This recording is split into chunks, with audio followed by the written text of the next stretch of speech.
Baik. Assalamualaikum warahmatullahi wabarakatuh. Alhamdulillahi rabbil alamin. Lahun ni'mah wa lahul fadl wa lahul thana'ul hasan. Salawatullahi al-badr rahim wal malaikatil muqarrabin ala sayyidina Muhammadin al-amin wa ala alihi wa sahbihi at-tayyibin at-tahirin. Rabbi shrah li sadri wa yassir li amri wa thabbitni 'ala al-iman. اللهم لا سهل إلا ما جعلته سهلا وأنت يا حي يا قيوم تجعل الحزن إذا شئت سهلا. اللهم ارزقنا الإخلاص في النية والقول والعمل ونعوذ بك من حال أهل النار. إلى أشرف النبيين محمد رسول الله صلى الله عليه وسلم وآله وذريته وأزواجه وأهل بيته الكرام وإلى أرواح إخوانه من الأنبياء والمرسلين والصحابة والتابعين والأولياء الصالحين والعلماء العاملين والملائكة المقربين والمجاهدين في سبيل رب العالمين وإلى المصنفين المخلصين ونخص خصوصا إلى سلطان الأولياء الشيخ عبد القادر الجيلاني والإمام أحمد الرفاعي الكبير من سلسلة رجال الطريقة الرفاعية من سلسلة رجال الطريقة القادرية وسلسلة رجال الطريقة النقشبندية وسلسلة رجال الطريقة العلوية وإلى أرواح المسلمين والمسلمات والمؤمنين والمؤمنات من مشارق الأرض إلى مغاربها برها وبحرها خصوصا آبائنا وأمهاتنا وأجدادنا وجداتنا ومشايخنا ومشايخ مشايخنا وأساتذتنا وأساتذة أساتذتنا ونخص خصوصا إلى شيخ مشايخنا الشيخ عبد الله الهروي الشيخ نزار الحلبي والشيخ محمد هاشم أشعري الشيخ عبد الوهاب حسب الله والشيخ بصري شمسوري والشيخ عبد العزيز مشهوري والشيخ عبد المهيمن نور وسائر مشايخنا وأساتذتنا وإلى من فتح ونشر الإسلام في هذه القرية وإلى أولادنا وتلاميذنا وتلميذاتنا بنية أن يجعلهم الله الصالحين والصالحات وبنية التوفيق والتيسير وبنية قضاء جميع الحاجات والديون وبنية الشفاء والنصر على الأعداء وقبول الدعاء غير كل سول ورؤية الرسول وشفاعة الرسول ومرافقة الرسول في الآخرة ولرضاء الله الفاتحة. أعوذ بالله من الشيطان الرجيم. بسم الله الرحمن الرحيم. الحمد لله رب العالمين الرحمن الرحيم مالك يوم الدين إياك نعبد وإياك نستعين اهدنا الصراط المستقيم صراط الذين أنعمت عليهم غير المغضوب عليهم ولا الضالين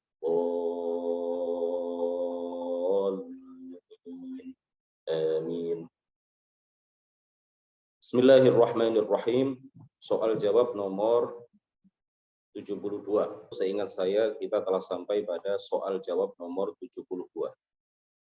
Qala al-muallifu rahimahullahu ta'ala wa nafa'ana bihi wa bi'ulumihi wa amaddana bi amdadihi wa afadha 'alaina min barakatihi. Amin. Udhkur ba'd al-ahkam allati tata'allaqu bir-riddah.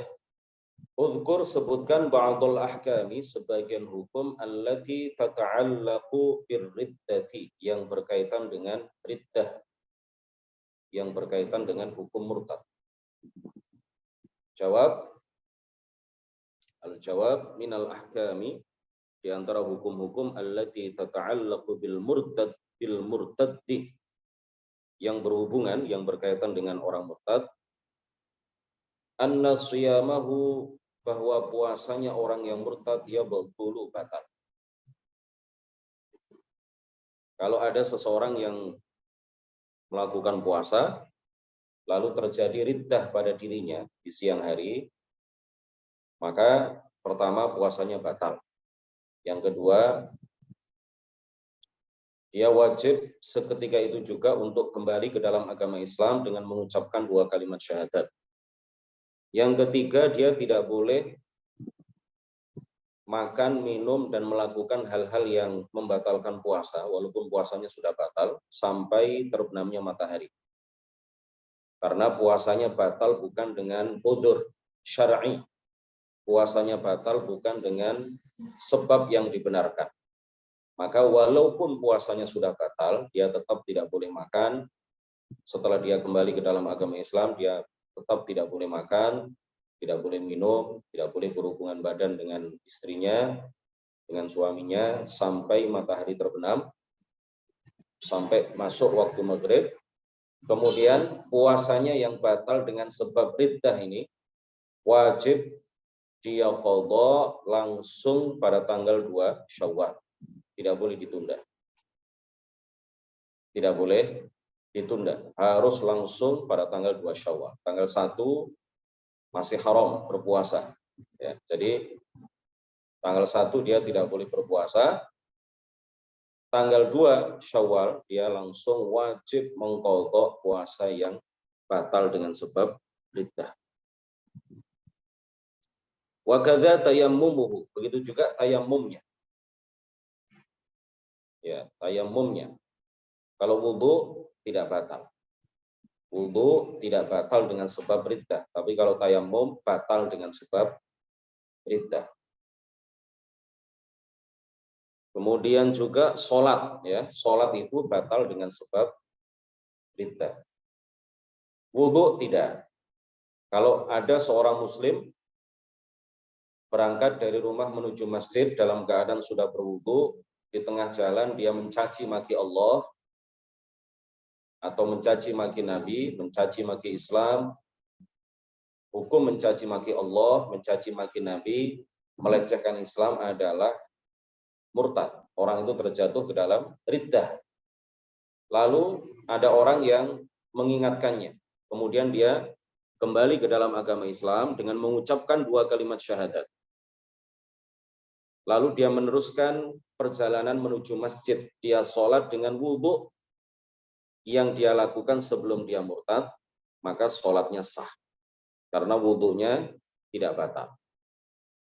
Wudunya tidak batal dengan sebab riddah.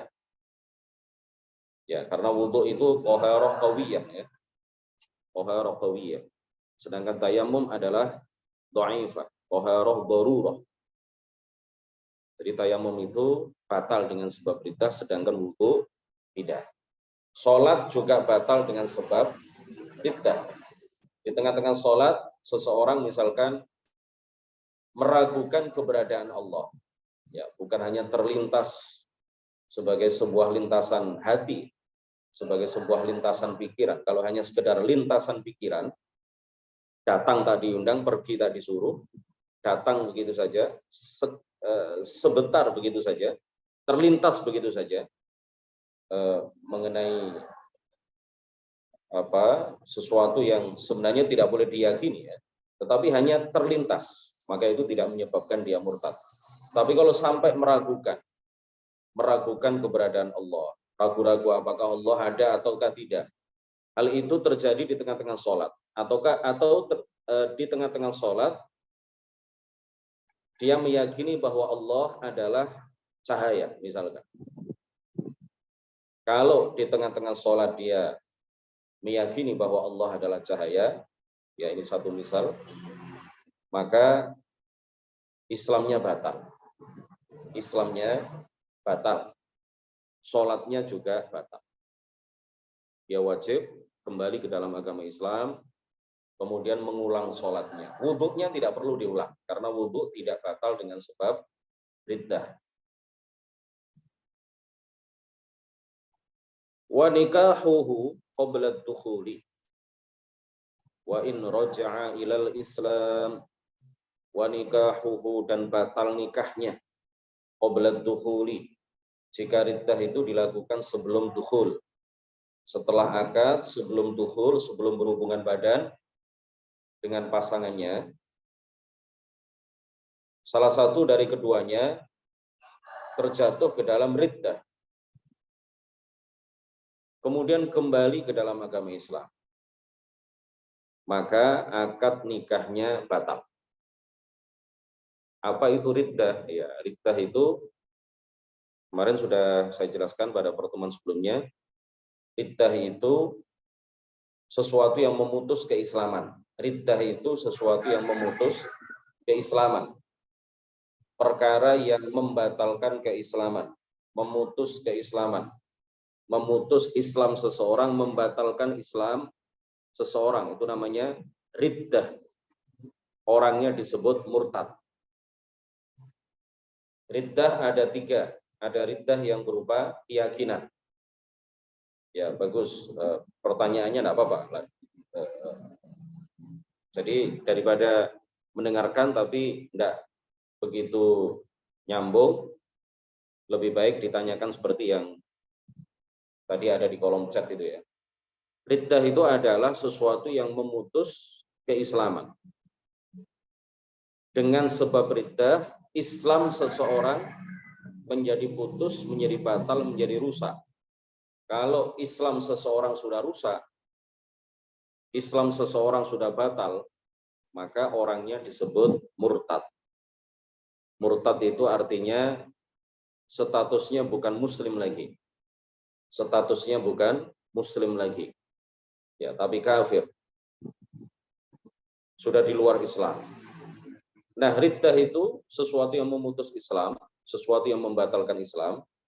Itu ada 3. Ada yang berupa keyakinan, ada yang berupa ucapan, dan ada yang berupa perbuatan.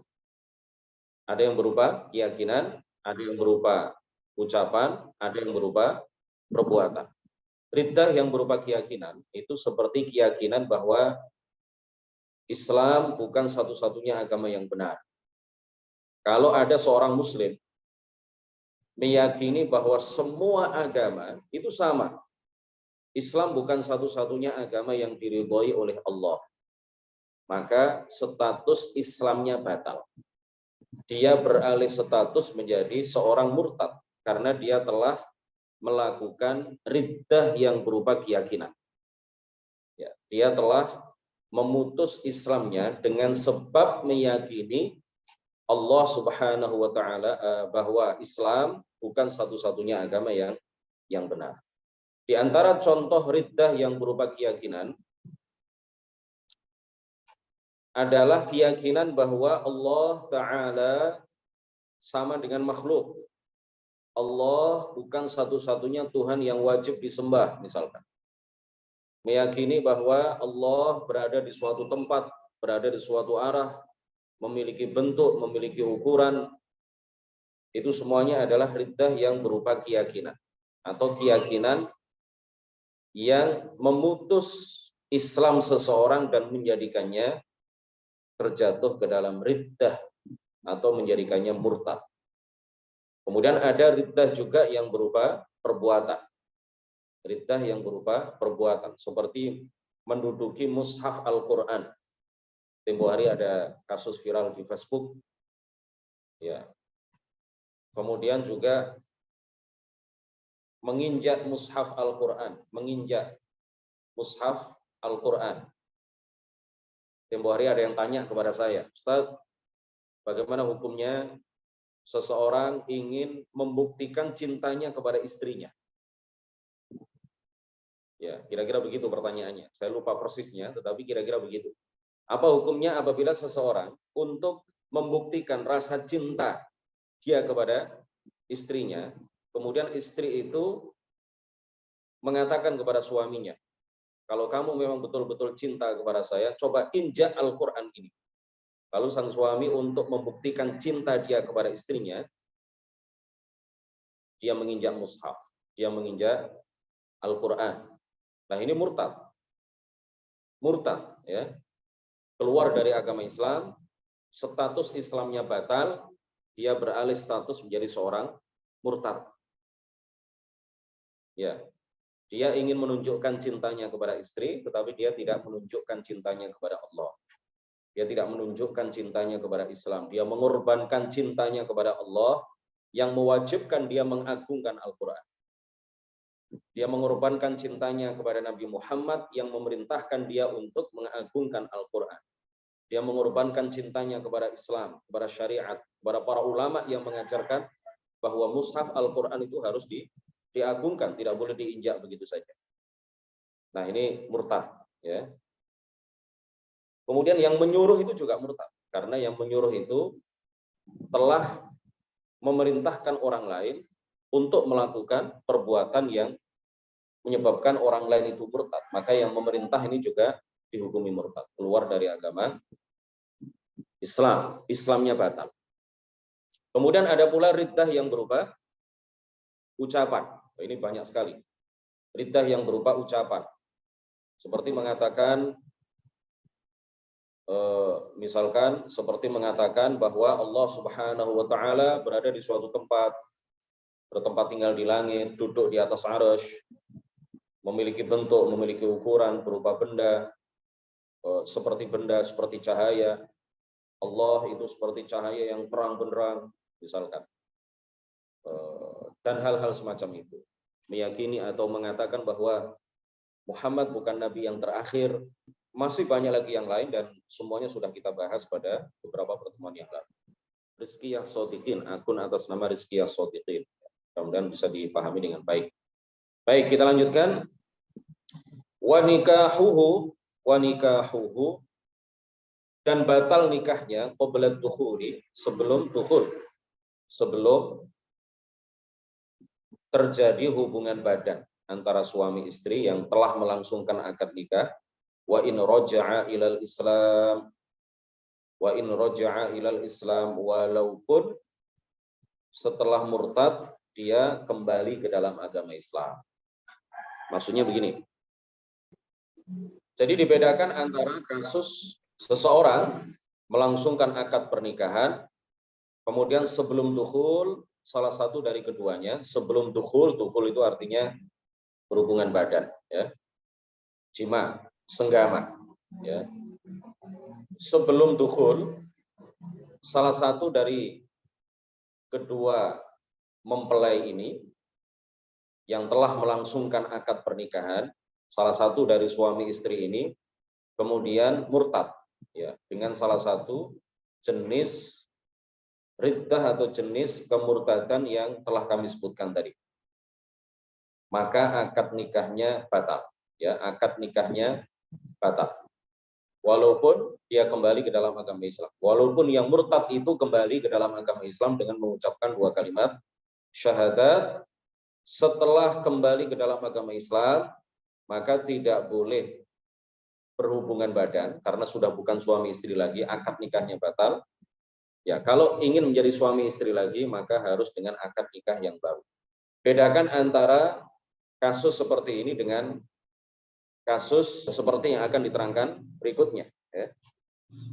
Amma ba'da dukhuli, adapun setelah terjadi hubungan badan. Ya, setelah akad sudah terjadi hubungan badan, sudah terjadi jima antara suami istri.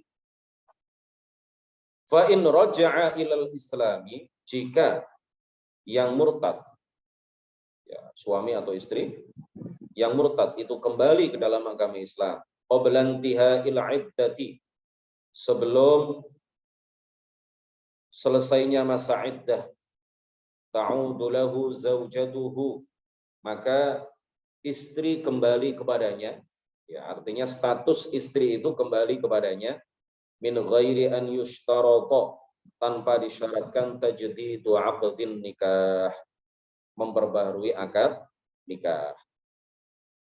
Kalau suami atau istri yang telah murtad, ya, itu sudah terjadi dukhul, sudah terjadi hubungan badan di antara keduanya, maka akad pernikahannya mauquf, ya.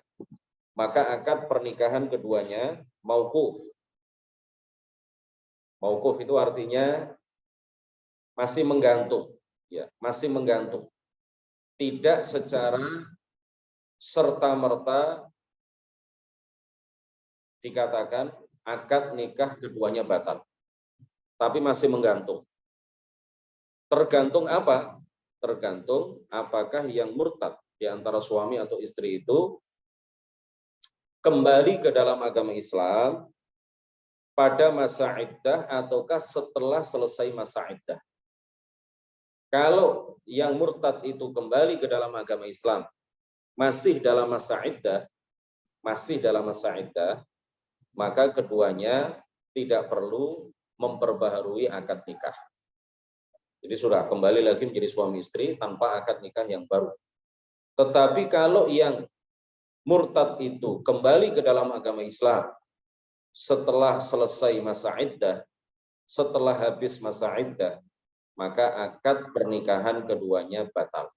Kalau ingin menjadi suami istri lagi, harus dengan akad nikah yang baru. Disyaratkan harus melangsungkan akad nikah yang baru. Masa iddah itu artinya apa? Kalau perempuan yang masih rutin keluar darah haid, masa iddahnya adalah 3 kali masa suci. Kalau perempuan yang sudah menopause atau sudah tidak mengeluarkan darah haid, maka masa iddahnya adalah 3 bulan hijriyah. 3 bulan hijriyah. Kalau seorang perempuan itu hamil, maka masa iddahnya adalah sampai dia melahirkan. Masa iddahnya adalah sampai dia melahirkan. Ini yang disebut dengan masa iddah. Wa kadzalika nikahul murtaddi la yashihhu ala muslimatin. Seorang yang murtad, ya ini di antara hukum yang berkaitan dengan orang murtad. Di antara hukum yang berkaitan dengan riddah. Di antaranya lagi adalah wa kadzalika, dan begitu juga nikahul murtaddi, nikahnya orang yang murtad, la yashihhu, tidak sah, ala muslimatin, baik menikah dengan seorang perempuan muslimah, wala yahudiyatin, ataupun perempuan Yahudi, wala nasraniyatin, juga perempuan yang Nasrani, Kristen, Protestan, Katolik, wala ghairihinna, dan juga tidak sah nikahnya orang murtad kepada selain muslimah, Yahudiyah, Nasraniyah, walaupun dengan sesama murtad. Ya, walaupun dengan perempuan yang sama-sama murtad.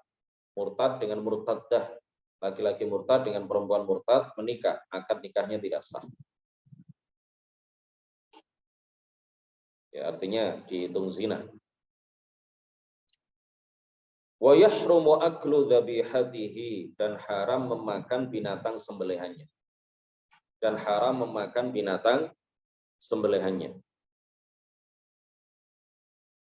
Wala yarithu, dan dia tidak boleh mewarisi harta keluarganya yang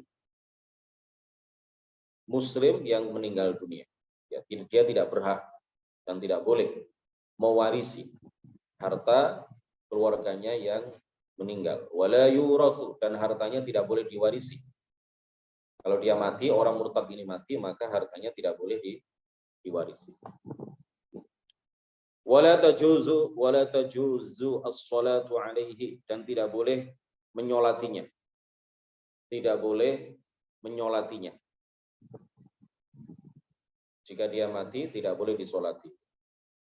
Sholat jenazah terhadapnya tidak boleh. Wala yajibu ghasluhu, tidak wajib memandikannya. Kalau dia mati, boleh dimandikan, tetapi tidak wajib. Tadi kalau sholat tidak boleh. Kalau memandikan, boleh tapi tidak wajib.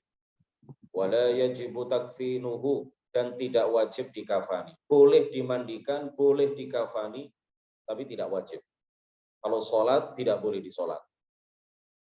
Wala yajuzu dafnuhu fi maqabiril muslimin, dan tidak boleh dikubur jenazahnya di area pekuburan umat Islam. Tidak boleh dikuburkan di area pekuburan umat Islam. Ya, tidak boleh. Kalau sholat, sholat jenazah kepadanya dan menguburkannya di pemakaman umat Islam, tidak boleh.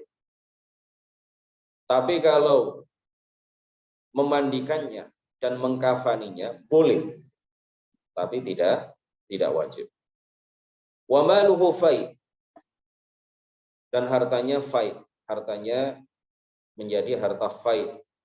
Apa itu harta fai? Ayyusrafu fi masalihil muslimin, dibelanjakan, ditasarrufkan untuk kemaslahatan umat Islam. Tidak boleh diwarisi oleh keluarganya. Jadi hartanya kalau ada baitul mal, ya ketika misalkan ya, ketika ada khalifah ya, atau pada masa lalu ada bait mal mustaqim ya, ada khalifah yang mengurusi uang kas negara dengan baik, maka harta orang yang murtad ini diserahkan sebagai uang kas negara, lalu ditasarrufkan, dibelanjakan untuk kemaslahatan umat Islam. Atau kalau zaman sekarang, misalkan diamanatkan kepada seorang alim, kepada seorang ulama, kepada seorang kiai yang memahami hukum-hukum yang berkaitan dengan riddah ini, juga yang berkaitan dengan bagaimana cara menasarufkan harta untuk kepentingan umat Islam, maka diamanatkan kepada orang yang semacam ini, lalu dia menentukan apa kemaslahatan umat Islam yang mendesak untuk dilakukan. Butuh rumah sakit, dibangun rumah sakit. Misalkan yang harta yang ditinggalkan itu banyak.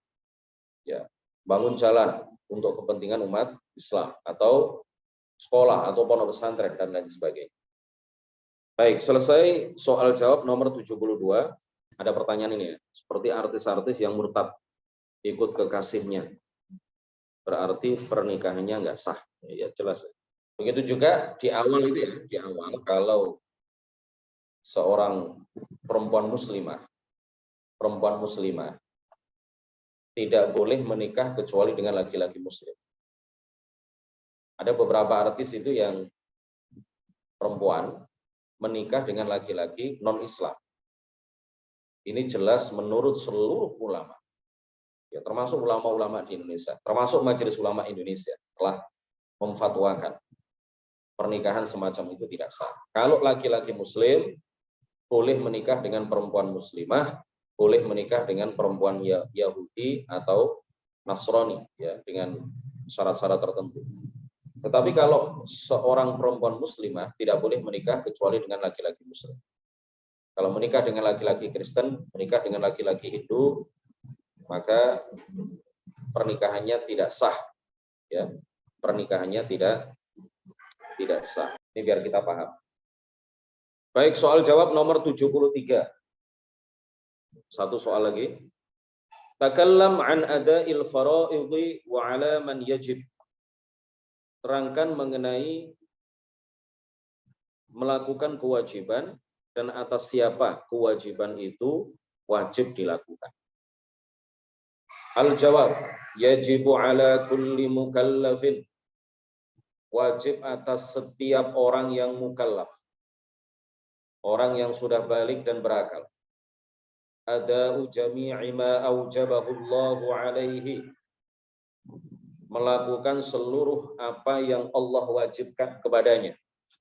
Min sholatin, yang berupa salat, wa siyamin, puasa, wa zakatin, zakat, wa hajjin, haji, wa ghairi dzalika, dan lain-lain. Wa yajibu 'alaihi, dan wajib atasnya, an yu'addiyahu, untuk melakukan kewajiban itu, ala ma amarahullahu, sesuai dengan apa yang Allah perintahkan kepadanya.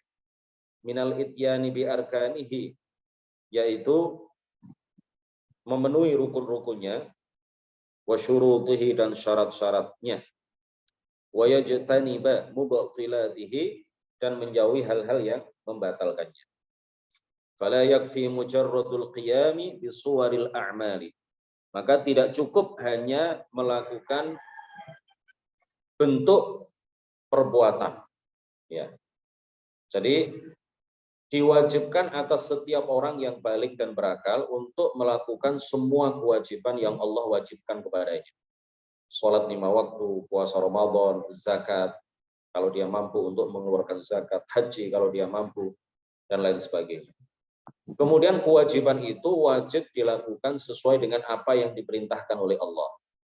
Artinya, kewajiban itu harus dijalankan dengan melakukan seluruh rukun-rukunnya. Rukun sholat ada 17. Semuanya harus dilakukan. Niat ketika membaca takbiratul ihram,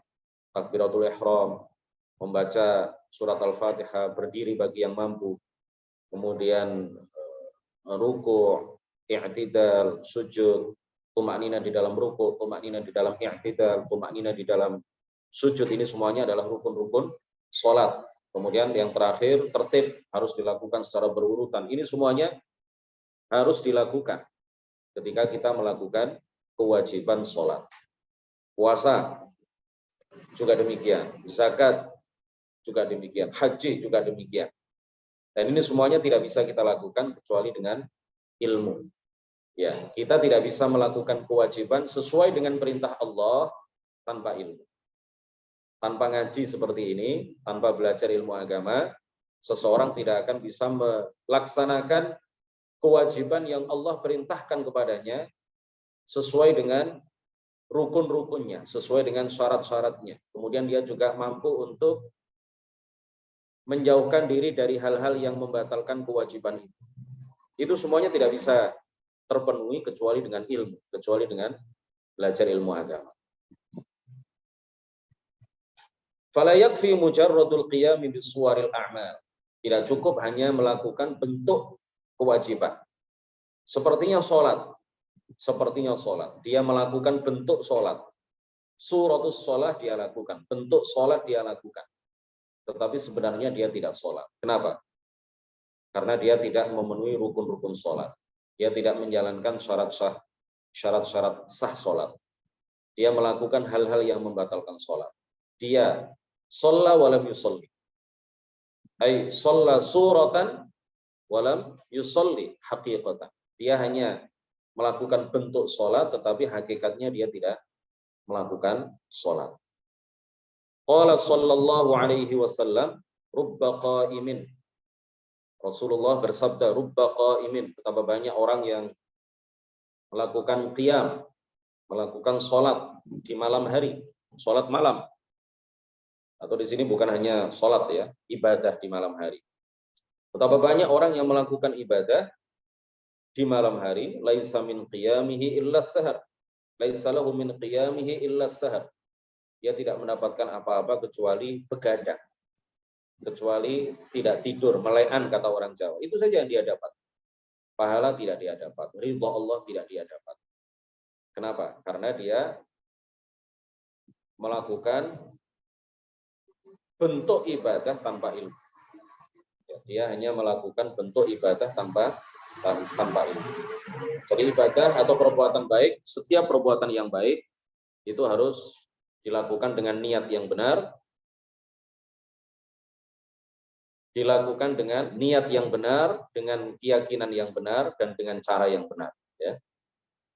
Jadi niatnya harus benar, harus dengan iman yang benar, harus dilandasi dengan iman yang benar, harus dilakukan dengan cara-cara yang benar. Ini semuanya tidak bisa dilakukan kecuali dengan ilmu. Warubba shaimin, dan betapa banyak orang yang berpuasa, laisa lahu min shiyamihi, dia tidak memperoleh apa-apa dari puasanya illal ju'u wal 'atashu, kecuali rasa lapar dan rasa dahaga. Dia tidak mendapatkan apa-apa dari puasanya, tidak dapat pahala, tidak dapat ridha dari Allah. Dia hanya mendapatkan dahaga dan lapar. Rawahu Ibnu Hibban, diriwayatkan oleh Imam Ibnu Hibban.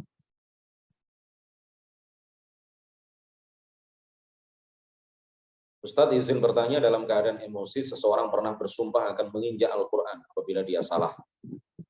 Tapi orang tersebut tidak mengerjakannya. Apakah orang tersebut termasuk melakukan riddah? Orang tersebut tidak paham bagaimana hukumnya. Dan apakah pernikahannya sah? Barakallahu fikum. Bertekad untuk melakukan riddah di masa yang akan datang, itu hukumnya murtad pada saat ini. Jadi kalau ada seseorang yang mengatakan, bertekad, ya, walaupun tidak dia ucapkan, dalam hati dia bertekad, kalau nanti terjadi begini, maka saya akan menginjak Al-Quran. Itu namanya apa? Tekad mengerjakan sesuatu yang menjadikan dia murtad di masa yang akan datang. Walaupun tidak jadi dilakukan, saat itu juga dia murtad. Wajib kembali ke dalam agama Islam dengan mengucapkan 2 kalimat syahadat. Jadi hal itu tidak diucapkan, hanya dalam hati. Itu sudah menjadikan dia murtad. Apalagi kalau diucapkan.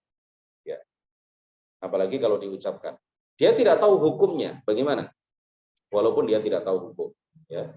Walaupun dia tidak tahu hukum. Hal-hal semacam ini, walaupun ya dulu pertemuan keberapa itu ya, saat kita menjelaskan soal jawab nomor berapa saya lupa, tapi pernah saya jelaskan bahwa ketidaktahuan dalam masalah ini tidak menjadikan seseorang selamat dari hukum murtad.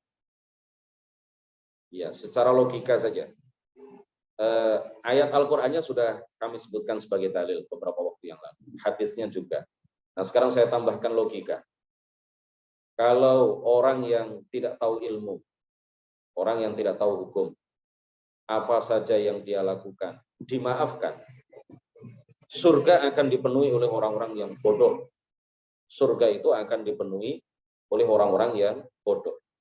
Sementara orang-orang yang berilmu, kalau dia melakukan kesalahan itu dicatat bagi dia, maka sedangkan sebaliknya, orang yang tidak tahu ilmu, tidak pernah ngaji, tidak tahu hukum, kalau dia melakukan kesalahan, dia dimaafkan, maka itu artinya orang bodoh itu nggak ada yang masuk neraka. Orang yang bodoh, orang yang tidak pernah ngaji, orang yang tidak berilmu, tidak ada satupun di antara mereka yang masuk neraka. Jika hal ini dibenarkan, artinya orang yang bodoh, orang yang tidak tahu ilmu agama, orang yang tidak pernah ngaji, ini lebih utama daripada orang yang berilmu, orang yang ngaji. Ya. Padahal Allah Ta'ala, Rasulullah Shallallahu Alaihi Wasallam dan juga para ulama semuanya menjelaskan kepada kita bahwa orang yang berilmu lebih utama daripada orang yang tidak berilmu. Karena orang yang berilmu dia tahu,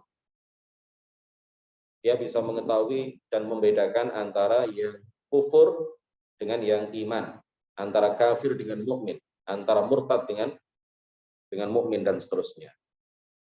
Jadi hukum pernikahannya seperti yang kami jelaskan tadi. Kalau murtad ya. Mau Ustadz untuk ibadah selama dia Islam bagaimana? Ya kalau orang itu murtad, musyrik, kemudian murtad, maka seluruh amal perbuatannya, seluruh amal kebaikan yang pernah dia lakukan hilang, sirna. Wa may yakfur bil imani faqad habita 'amaluh.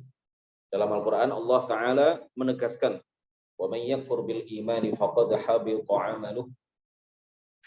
Mathalul ladzina kafaru a'maluhum karamadin ishtaddat bihi ar-rihu fi yawmin 'asif.